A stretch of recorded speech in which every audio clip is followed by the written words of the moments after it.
নমস্কার, দেখাচ্ছি নিরামিষ তরকারি। এর জন্য যা যা লাগছে তা হচ্ছে বিভিন্ন ধরনের সিজনাল সবজি। শুরুতে কড়াইতে খানিকটা তেল দিয়ে তাতে দিয়ে দিচ্ছি গোটা পাঁচফোড়ন। এরপর কিছু কাঁচামরিচ দিয়ে একে একে সবজিগুলো আমি দিয়ে দিচ্ছি। এখন সবজির মধ্যে সামান্য লবণ ও হলুদ দিয়ে সবজিগুলো ভালোভাবে নাড়াচাড়া করে ভেজে নেব। সবজি ভাজার সময় হলুদের পরিমাণ অবশ্যই কমিয়ে দেবে, কারণ রান্নার শেষে আরও কিছু মশলা অ্যাড হবে, তাতে সবজির কালার গাঢ় হয়ে যাবে। এর জন্য হলুদের পরিমাণটা একটু কমিয়ে দিতে হবে। বলতে বলতে সবজি ভাজা হয়ে গেছে। এখন সামান্য পরিমাণ জল অ্যাড করব। জল যাতে সবজির ওপরে ভেসে না ওঠে সেই পরিমাণ জল দিতে হবে। আর এ সময় চুলার আঁচটা মিডিয়াম রাখবে। সবজি রান্নার ক্ষেত্রে এই পর্যায়ে অবশ্যই ঢাকনা দেওয়া যাবে না। ঢাকনা দিলে সবজিটা একদম গলে যাবে। কিছুক্ষণ জাল করে আমি সবজিটা নাড়াচাড়া করে দিচ্ছি। এবার পরিমাণ মতো লবণ ও চিনি অ্যাড করে নাড়াচাড়া করে দিচ্ছি।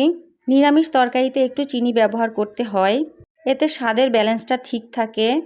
তরকারির জলটা যখন একটু টেনে আসবে তখন আমি ঢাকনা দিয়ে ঢেকে দেব। কিছুক্ষণ রেখে ঢাকনা তুলে একটু পরপর নাড়াচাড়া করে দিতে হবে। জল যখন একটু টেনে আসবে তখন জিরার গুঁড়া ও গরম মশলা দিয়ে দিতে হবে। ফ্লেভারের জন্য কিছু কাঁচামরিচ চেরাও দিয়ে দিচ্ছি। এখন সবজিগুলো নাড়াচাড়া করে মশলাগুলো ভালোভাবে সবজির সাথে মিশিয়ে নিচ্ছি। আর পাশাপাশি খুন্তির সাহায্যে চেপে চেপে কিছুটা সবজি ভেঙে দিচ্ছি। সবজির জলটা যখন একবারই শুকিয়ে আসবে তখন খানিকটা পরিমাণ ঘি দিয়ে দেব। তবে ঘিটা অপশনাল, তোমরা দিতেও পারো আবার নাও দিতে পারো। তবে ঘি দিলে নিরামিষ তরকারির স্বাদ অসাধারণ হয়।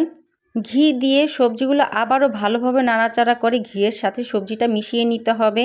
তবে এ পর্যায়ে চুলার আঁচটা একদমই লো রাখবে, নয়তো সবজি কড়াইতে লেগে যাওয়ার ভয় থাকবে। এখন কিছুক্ষণের জন্য ঢাকনা দিয়ে ঢেকে রেখে আমি সবজিটা নামিয়ে নিচ্ছি।